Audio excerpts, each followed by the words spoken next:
The Mafia boss wasn't supposed to be home. He had just stepped into his bedroom when a hand shot out of the darkness. Cold fingers pressed hard over his mouth. "Don't make a sound." It was the maid. She yanked him backward into the walk-in closet, slammed the door shut, and pinned him there, her palm still covering his lips. His heart didn't race. His instincts didn't panic, but her hands were shaking. Through the thin crack of the closet door, he saw the bedroom lights flick on. Footsteps. Not hers, not his wife's. Someone else was inside his house. The maid leaned in so close he could feel her breath. "They think you're still out of town," she whispered. "If they hear you, you won't make it out of this room."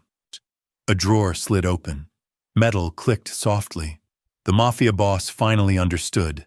The most dangerous moment of his life wasn't on the streets. It was standing inches away, inside his own home. Stay with me until the end, because what was about to happen in that closet would expose a betrayal no one saw coming. Before we begin, don't forget to like this video, hit subscribe, and comment where you're watching from.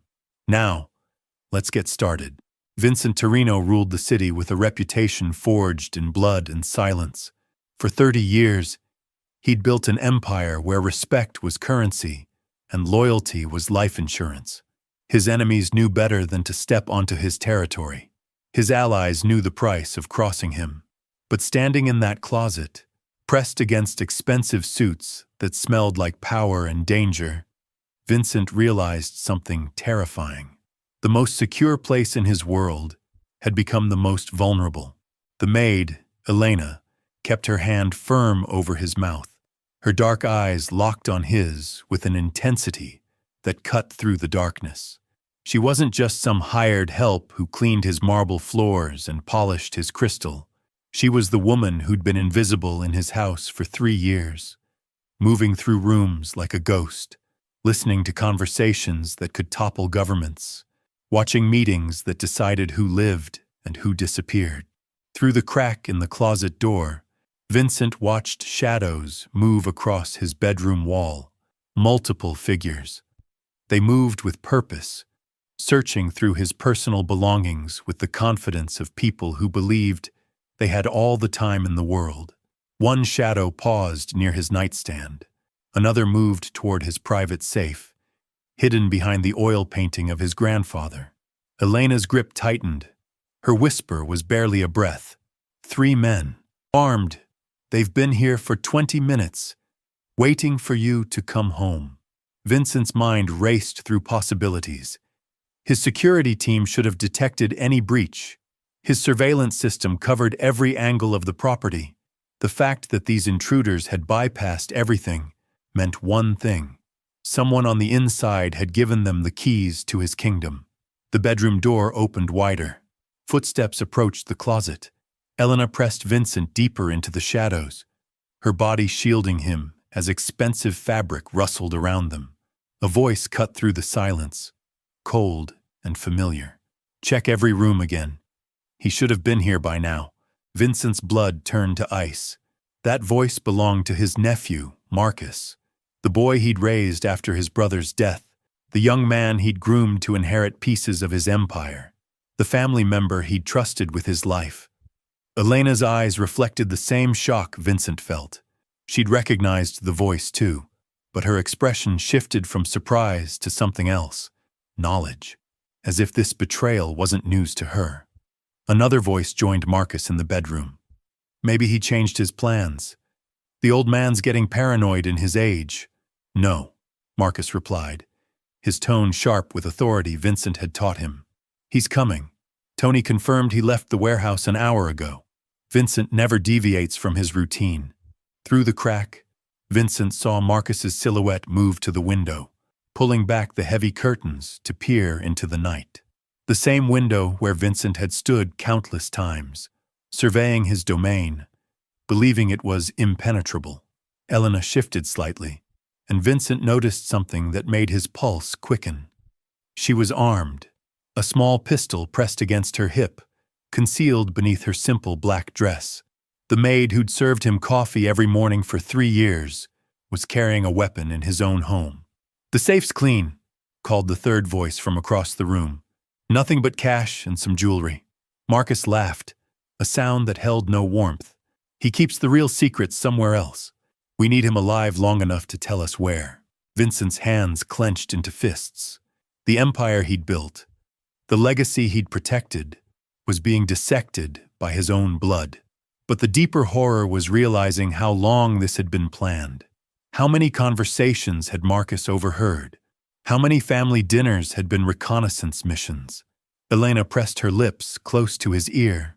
"There's something else you need to know," she whispered, her voice carrying weight that made Vincent's chest tighten. "This isn't just about money or territory." Before she could continue, a phone buzzed in the bedroom. Marcus answered immediately. "Yeah, we're in position. Still waiting for him to show." A pause. "No, we haven't found it yet, but we will." Another pause. Longer this time. "Tell her everything's going according to plan." Her. Vincent's mind immediately went to his wife, Isabella. She was supposed to be at her sister's house for the week. A convenient absence that now seemed calculated rather than coincidental.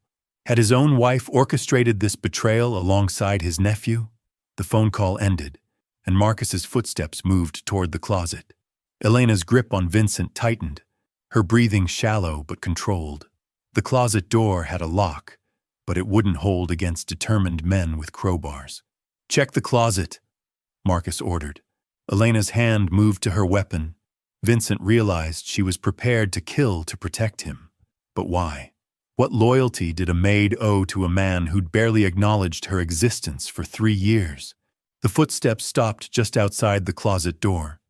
Vincent could see the shadow of shoes beneath the gap. A hand touched the door handle, testing it. Then Elena did something that changed everything.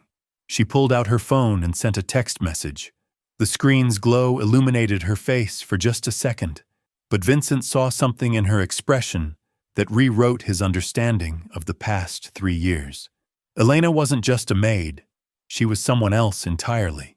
The closet door handle turned slowly, metal against metal, a whisper of sound that might as well have been thunder in the silence. Vincent prepared himself for violence, for the confrontation that would determine whether he lived to see another sunrise. But Elena pressed her hand against his chest, holding him back. She had a plan. And somehow, Vincent realized he was about to discover that the woman who'd been invisible in his house had been the most important person in it all along. The handle stopped turning. A voice called from the hallway, urgent and sharp. "Marcus, we've got a problem. There's movement in the east wing." The footsteps retreated from the closet door. Elena's shoulders dropped slightly, but her grip on Vincent remained firm. Through the crack, they watched the bedroom empty as the 3 men rushed toward whatever distraction had pulled them away. Elena finally released her hand from Vincent's mouth. His first instinct was to demand answers, but she silenced him with a look that carried years of secrets. "That was my partner," she whispered, checking her phone. "We have maybe 5 minutes before they realize it was a diversion." Vincent stared at her, pieces of a puzzle he'd never known existed suddenly snapping together. The woman who'd dusted his bookshelves, who'd served him breakfast without meeting his eyes, who'd been present for countless private conversations, wasn't who she claimed to be. "Federal Bureau of Investigation," Elena breathed, pulling a badge from beneath her dress. "Agent Elena Vasquez. I've been undercover in your organization for 3 years." The revelation hit Vincent like a physical blow. Every morning coffee, every cleaned room, every moment of invisible service had been surveillance. His own home had been compromised not by enemies, but by law enforcement that had played the longest game imaginable. "Then why are you protecting me?" Vincent's voice was barely audible, confusion mixing with a rage that burned cold. Elena's expression shifted, and for the first time since he'd known her, vulnerability cracked through her professional mask. "Because 30 minutes ago, I intercepted communications that changed everything. This isn't a law enforcement operation anymore."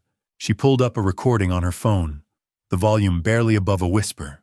Marcus's voice filled the small space between them. But he wasn't talking to law enforcement.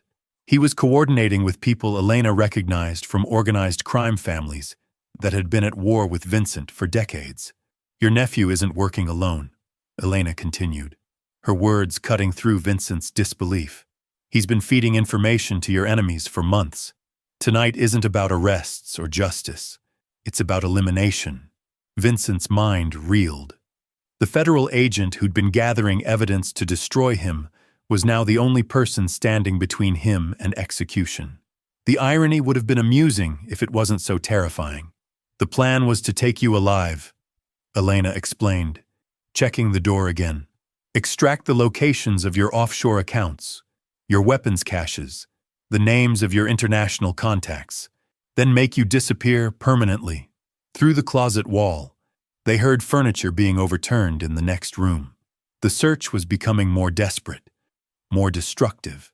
Vincent realized his house was being systematically dismantled by people who knew exactly what they were looking for.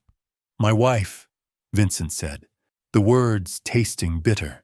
"Isabella. Is she part of this?" Elena's silence was answer enough. The woman he'd shared his bed with for 15 years, who'd borne his children, who'd stood beside him through wars and victories, had sold him to his enemies. The betrayal cut deeper than any bullet could. "There's more," Elena said, her voice carrying a weight that made Vincent's chest tighten. "The children. Marcus has plans for them too." Vincent's blood turned arctic. His daughter Sophia was at college, supposedly safe in her dormitory. His son Anthony was traveling in Europe. A graduation gift that now seemed like a convenient way to get him out of the country. But if Marcus was willing to eliminate Vincent, family loyalty meant nothing. "They're not safe," Elena continued, reading his expression. "Marcus sees them as threats to his claim on the empire. Loose ends that need cutting." The sound of approaching footsteps echoed through the hallway again. This time, they were moving with purpose toward the bedroom. The diversion had run its course. Elena checked her weapon, her movements precise and practiced. "I can get you out of here," she said, "but you have to trust me." Vincent looked at the woman who'd been his enemy and was now his only ally. 3 years of deception had led to this moment, where their survival depended on each other. The federal agent and the crime boss, united against a betrayal that threatened to destroy them both. "Why should I trust you?" Vincent asked, though he already knew the answer. In a world where his family had turned against him, where his home had become a trap, Elena was the only person who'd warned him instead of exploiting his vulnerability. "Because I've seen what Marcus is capable of," Elena replied, her voice steady despite the chaos around them. "And because getting you out alive is the only way I survive this too." The bedroom door opened again. This time, the footsteps moved with deadly certainty toward the closet. Vincent could hear Marcus's voice, closer now, giving orders that sounded like a death sentence. Elena positioned herself between Vincent and the door, her weapon ready. But instead of preparing for a firefight, she reached for something else hidden in her dress. A small device that looked like a garage door opener. "When I press this," she whispered, "every light in the house goes out. We'll have 60 seconds of darkness to reach the service elevator. After that, we're on our own." Vincent nodded, understanding that his survival now depended on a woman who'd spent 3 years learning his every habit, every weakness, every secret. The hunter had become the protector, and the hunted had become her only chance at staying alive. The closet door handle began to turn again. This time, there would be no diversion to save them. Elena's finger hovered over the button that would plunge them into darkness and chaos. "Ready?" she asked. Vincent looked into the eyes of the federal agent who'd been invisible in his world for 3 years, and realized she might be the most dangerous person he'd ever encountered. Not because she was his enemy, but because she'd chosen to become his ally. "Do it," he said. Elena pressed the button, and Vincent's world went black. Darkness swallowed the mansion like a predator claiming its prey. Emergency lighting flickered on after 3 seconds, casting eerie red shadows that turned familiar hallways into a maze of blood-colored nightmares. Elena grabbed Vincent's wrist and pulled him from the closet, just as confused shouts erupted from the bedroom behind them. "This way!" she hissed, her voice cutting through the chaos with surgical precision. "Stay low and follow my exact steps." Vincent found himself trusting a woman he'd never truly seen, following her through corridors he'd walked for decades that now felt foreign and treacherous. The service elevator she'd mentioned was hidden behind a panel in the kitchen wall, a feature of his own house he'd forgotten existed. Elena's fingers flew over a keypad he didn't know was there. The panel slid open, revealing a cramped elevator shaft barely wide enough for two people. As they squeezed inside, Vincent heard Marcus's voice bellowing through the mansion, no longer bothering with stealth. "Find them. Search every room, every closet, every goddamn corner." The elevator descended into what Vincent realized was a sub-basement he'd never known existed. When the doors opened, Elena led him through a tunnel that stretched beyond the foundation of his home. Emergency lights lined the walls at intervals, creating pools of amber illumination in the underground darkness. "How long have you known about this?" Vincent asked, his voice echoing strangely in the confined space. "I helped design it," Elena replied, without slowing her pace. 3 years ago, when the renovations were being done on your east wing, the construction crew thought they were installing a wine cellar. They had no idea they were building an escape route. Vincent's mind raced through memories of that renovation project. Isabella had insisted on the upgrades, claiming they needed more entertaining space. Now he understood it had been preparation for tonight. A trap 3 years in the making. The tunnel ended at a heavy steel door.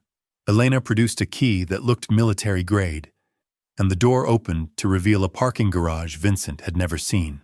A black sedan waited in the shadows, engine running, exhaust visible in the cold underground air. "Your partner?" Vincent asked, nodding toward the car.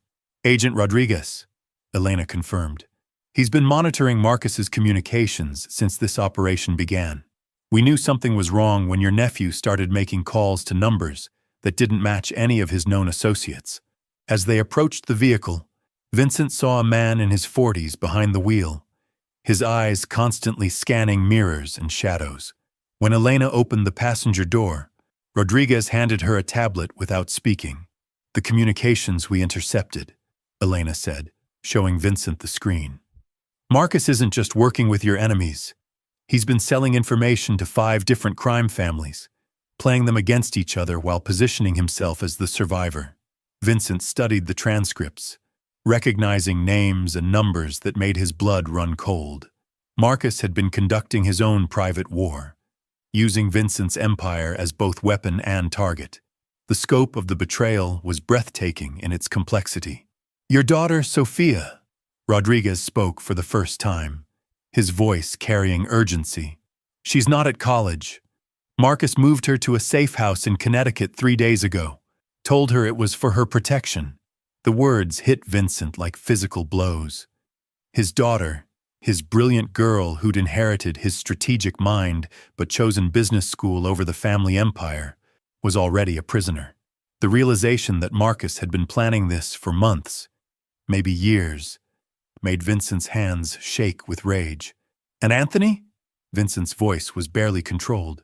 "Still in Europe, but not by choice," Elena replied, scrolling through more intercepted messages. "Marcus has people watching him. The moment you're confirmed dead, your son becomes a liability too." Rodriguez pulled the car out of the garage through an exit that emerged 3 blocks from Vincent's mansion. As they drove through streets Vincent had controlled for decades, he saw them with new eyes. Every corner could hide an enemy. Every familiar face might be a betrayer. "There's something else," Elena said, her voice carrying a weight that made Vincent's chest tighten. "Isabella isn't just complicit. She's the architect."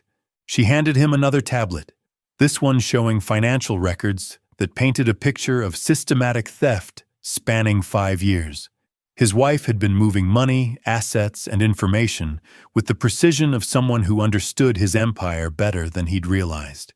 "She's been building her own organization," Elena explained, "using your connections, your reputation, your resources.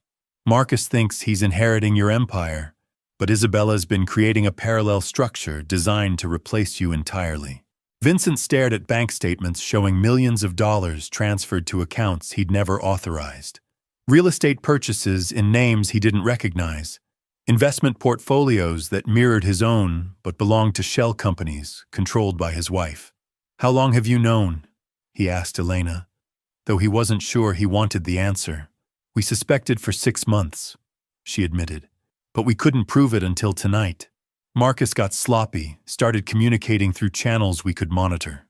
That's when we realized this wasn't just about money or territory."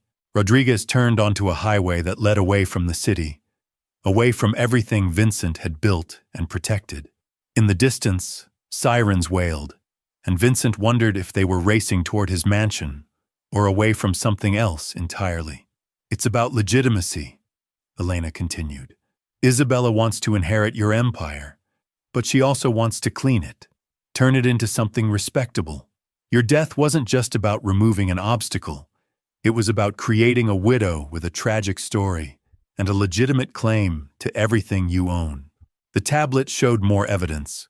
Legal documents prepared months ago, insurance policies with carefully crafted clauses, business partnerships that would activate upon Vincent's death. Isabella had been preparing to become the grieving widow who transformed her husband's criminal empire into a legitimate business dynasty. "She's already been meeting with federal prosecutors," Rodriguez added, his eyes meeting Vincent's in the rearview mirror, "offering cooperation in exchange for immunity. Your death would have made her the star witness in the biggest organized crime case in decades." Vincent felt something break inside his chest, not his heart, that had been hardened by decades of violence and betrayal, something deeper. The foundation of everything he'd believed about loyalty, family, and the bonds that were supposed to be unbreakable. "My children," he said, the words coming out like a prayer. "They don't know, do they?" Elena's silence stretched too long before she answered. "Sophia suspects something. She's been asking questions about family finances, about why certain people have been around more often. Anthony is harder to read from a distance, but his communications suggest he's noticed changes in family dynamics. The car passed a sign indicating they were leaving the state. Vincent realized he was becoming a refugee from his own life, dependent on federal agents who'd been his enemies, until circumstances forced them into an alliance that defied every rule he'd lived by. "Where are we going?" he asked. "Safe house," Rodriguez replied. "Federal facility about 2 hours north. We can protect you there while we figure out how to dismantle this conspiracy without getting you killed in the process." Vincent almost laughed at the irony. He was fleeing to federal protection from his own family.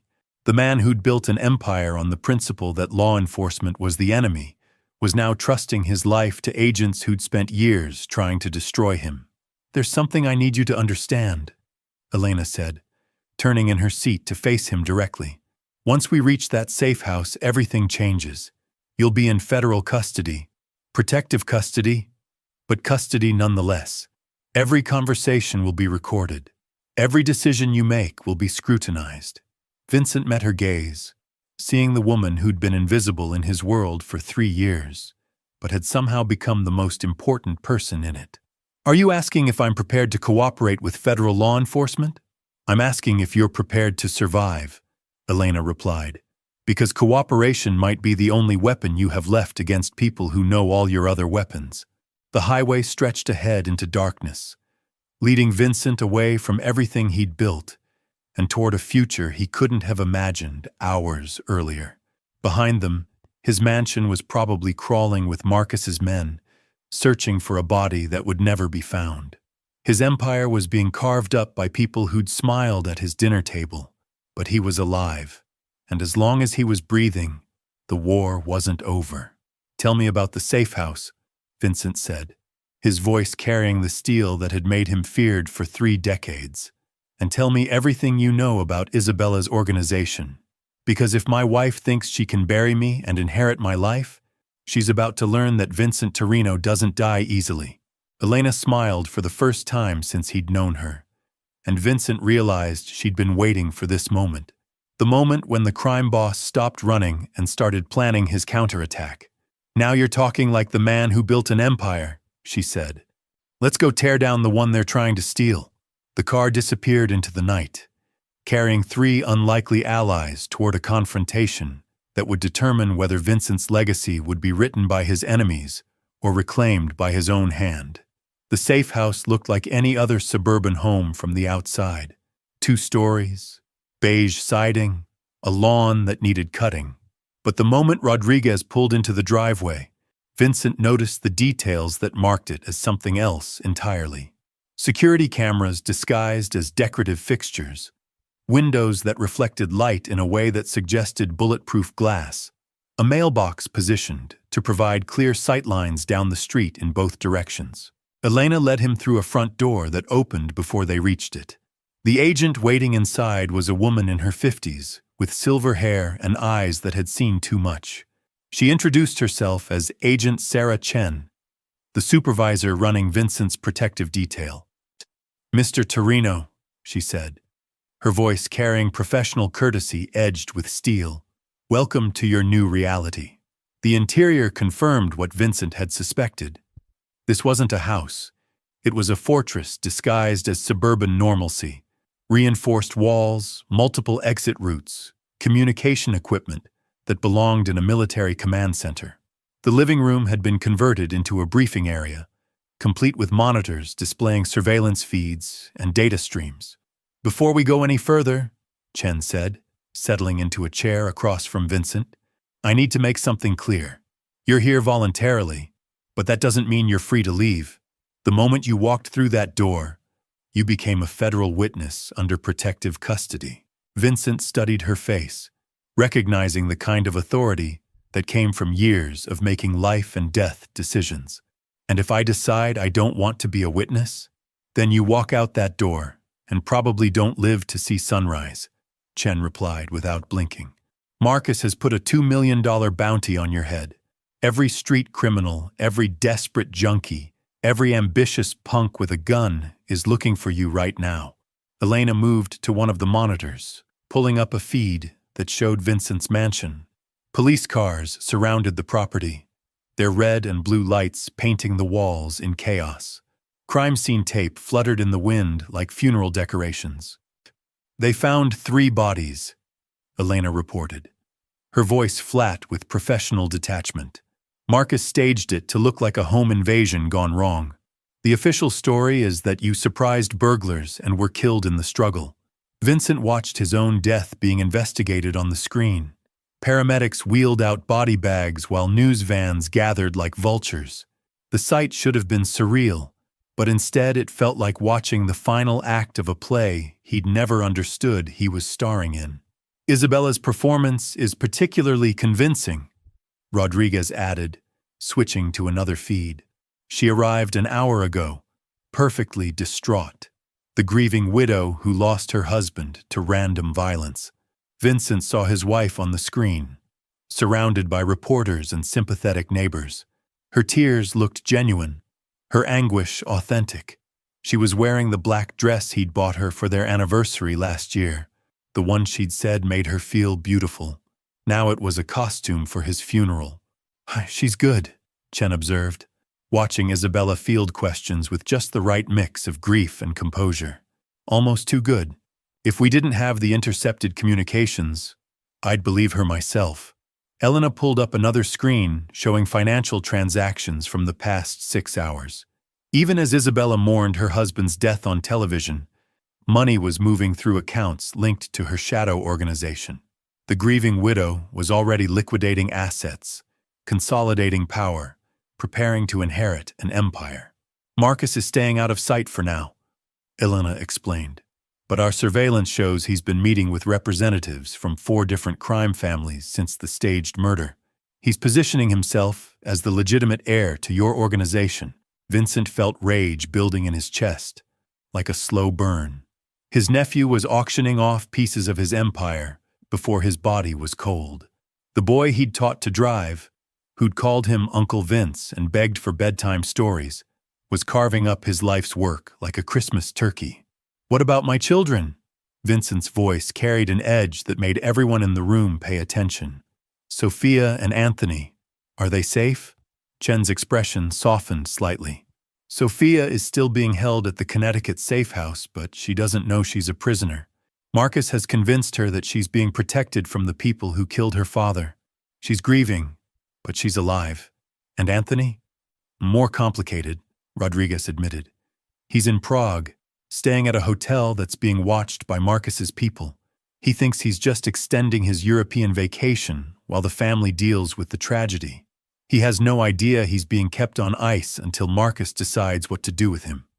Vincent closed his eyes, feeling the weight of his children's danger pressing against his chest. Everything he'd built, every sacrifice he'd made, had been designed to protect his family. Now his family was destroying itself from the inside. There's something else, Elena said, her voice carrying hesitation. Something we discovered in the communications that changes everything. She pulled up a new screen showing encrypted messages between Isabella and someone identified only as the architect. The content made Vincent's blood run cold. Your wife isn't just stealing your empire, Elena explained. She's been feeding information to law enforcement for 2 years. Not to us, to another agency entirely. One that's been building a case against you that goes far beyond anything we had. Vincent stared at the messages, each one a betrayal that cut deeper than the last. Isabella had been documenting his operations, recording his conversations, photographing his private documents. She'd turned their marriage into an intelligence-gathering operation. The Department of Justice has been building a RICO case using Isabella's information, Chen continued. They were planning to arrest you next month. Your convenient death just saved them the trouble of a trial. The pieces fell into place with sickening clarity. Isabella hadn't just planned to inherit his empire. She'd planned to legitimize it by cooperating with federal prosecution. She would be the reformed widow who'd helped bring down organized crime, the perfect candidate for political office or corporate leadership. She's been promised immunity, Rodriguez added, full protection in exchange for her testimony. The Justice Department sees her as their key to dismantling not just your organization, but the entire Northeast crime syndicate. Vincent felt something die inside him. Not hope that had been murdered hours ago, something deeper. The last fragment of belief that some bonds were sacred, that some betrayals were unthinkable. How long do we have? He asked, his voice steady despite the chaos in his mind. Before what? Chen replied. Before Isabella realizes I'm alive. Before Marcus figures out where I am. Before every law enforcement agency in the country starts hunting me as a fugitive from my own death. Elena exchanged glances with Chen before answering. Maybe 48 hours. Maybe less. The staged crime scene will only hold up under so much scrutiny, and Isabella knows you better than anyone. If she starts questioning the evidence, if she realizes the bodies aren't right, she'll know I survived, Vincent finished. And if she knows, Marcus knows. And if Marcus knows, I'm dead for real this time. Vincent stared at the monitors showing his own funeral preparations, knowing he had less than 2 days to reclaim his life from the people who'd stolen it. The federal agent who'd saved him, the wife who'd betrayed him, the nephew who'd sold him. All players in a game where the stakes were survival itself. Sometimes the person closest to you isn't protecting you from danger. They're the danger. And sometimes salvation comes from the most unexpected places. What would you do if you discovered your entire family had been plotting your death?